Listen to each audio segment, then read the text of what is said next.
Somos 8.000 millones de habitantes en el mundo.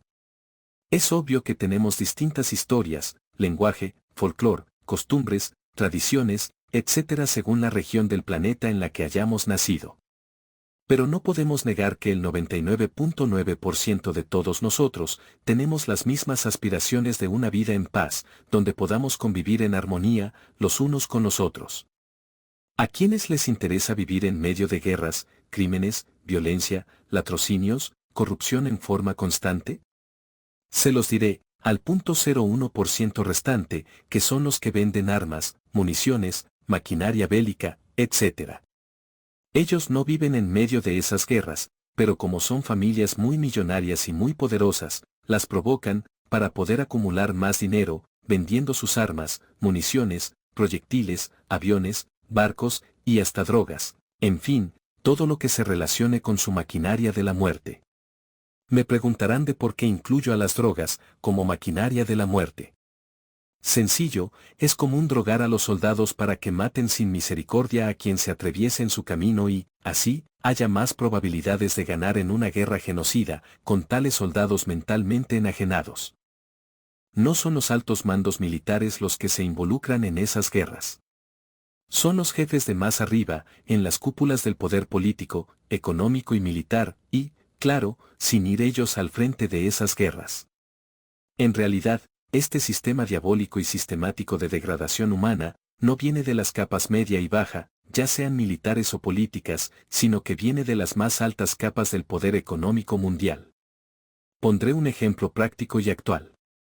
Los economistas del país en cual ahora vivo, que es Argentina, se devanan los sesos para encontrarle una solución al problema inflacionario y económico que padece este país. Sus cortas y limitadas mentes académicas no están preparadas para entender la relación que existe entre la economía y la conciencia colectiva de sus habitantes, y, desafortunadamente, no solo de este país, sino de cualquier otro. Si la economía, supuestamente modelo, de los Estados Unidos de Norteamérica, ha tenido un relativo éxito económico hasta ahora, ha sido porque una buena parte de la élite global, que domina al planeta entero, ha escogido a ese país para asentar ahí sus cuarteles generales de dominio. Ellos son la élite global financiera, la cual es experta en el manejo de conciencias, en forma global y masiva y tiene secuestrado al poder político del presidente Biden. Un ejemplo actual de lo que digo, es un comercial que se abre cada vez que alguien quiere mirar un video en el YouTube de Argentina. Esta propaganda comercial o anuncio digital político empieza diciendo: ¿Usted está buscando una residencia permanente para los Estados Unidos y es profesional en las áreas de ciencia, tecnología, ingeniería o matemáticas? Quédese atento el día de hoy porque vamos a compartir noticias muy interesantes de cómo la administración del presidente Biden está incentivando a profesionales como usted. Y etc. Este ha sido un sistema, muy inteligente y metódico, de Estados Unidos, para robar cerebros o conciencias de otros países.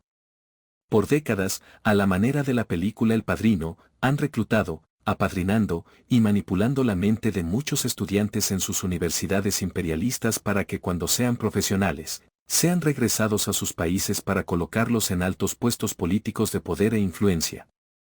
Es así que cuando estos llegan al poder político, se encuentran en deuda con el coloso norteamericano y no les queda más remedio que servirles, sumisamente, en sus intereses coloniales e imperialistas.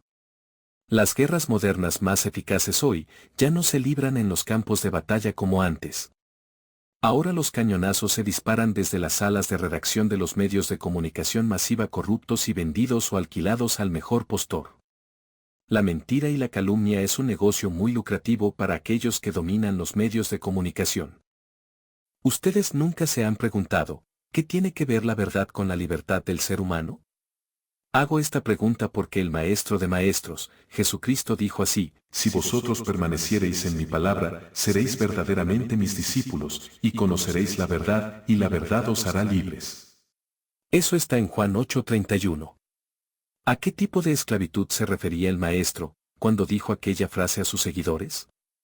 Si partimos del hecho de que la verdad se percibe con la mente, entonces debe tratarse de una esclavitud mental o, como los cristianos lo concebimos, una esclavitud del alma, Veamos cómo la mente es la versión científica del alma, mientras que, en la concepción espiritual, es la parte eterna y más importante de una persona. De hecho, esa es la razón de que se use la misma raíz semántica del griego para designar a ambas. Veamos cómo la palabra se pronuncia psique, se designó para la ciencia de la psicología. La Real Academia Española define la psicología como psicología o psicología. 1. Nombre femenino. Parte de la filosofía que trata del alma, sus facultades y operaciones. 2. Nombre femenino. Ciencia o estudio de la mente y de la conducta en personas o animales. Notemos cómo en la definición 1, nos dice que es parte de la filosofía y estudia el alma, mientras que en la definición 2, es una ciencia que estudia la mente. Así que, para la filosofía o espiritualidad, es alma, mientras que para el resto de la ciencia, es mente. Notemos también, que, en la definición 2, a la mente se le relaciona con la conducta de las personas. Por lo tanto, concluimos que la psicología puede servir, si se le usa con fines comerciales, para modificar la conducta de la humanidad, por medio de la propaganda y la mentira mediática y, así, esclavizar la mente o el alma, para que actúe de cierta manera, conveniente a los intereses del que paga. El maestro nos da algunas pistas, para entender mejor este tipo de esclavitud cuando, en el versículo 34 de la misma cita, agrega la siguiente frase: Jesús les respondió, de cierto os digo, que todo aquel que hace pecado, esclavo es del pecado. Pero aquí es donde, ni los cristianos entienden, verdaderamente, cómo se realiza esta esclavitud, porque no saben realmente qué es, o, qué significa la palabra pecado. Como he explicado en otros estudios anteriores, pecado es, esencialmente un error del alma o de la mente. Si aceptar o conocer a Jesucristo, es conocer la verdad. Jesucristo no hubiese usado la frase, conoceréis la verdad, en tiempo futuro, puesto que les hablaba a los judíos que habían creído en él y le aceptaban. Por eso viene una depuración selectiva de la humanidad, en forma apocalíptica. Como ya dije en el estudio anterior, desafortunadamente, la humanidad no aprende sin dolor. Aquí es donde volvemos al punto de la conciencia colectiva, como factor de la economía en un país determinado. Mientras la economía de países, como en el caso de Argentina y otros, sea determinada por el precio del oro o el dólar estadounidense, dichas economías irán en picada.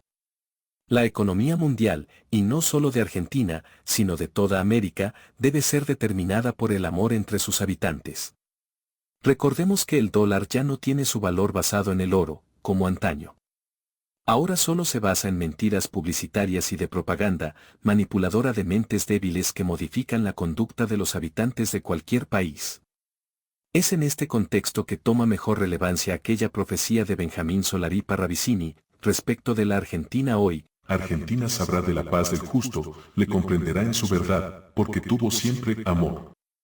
Año 1972, esperemos que el Pierrot actual termine pronto de gobernar hasta el basta, para que llegue la verdadera economía poderosa de la samaritana del mundo, que dará albergue al resto de la humanidad adolorida que sobrevivirá al tercer humo. Esa samaritana será Argentina.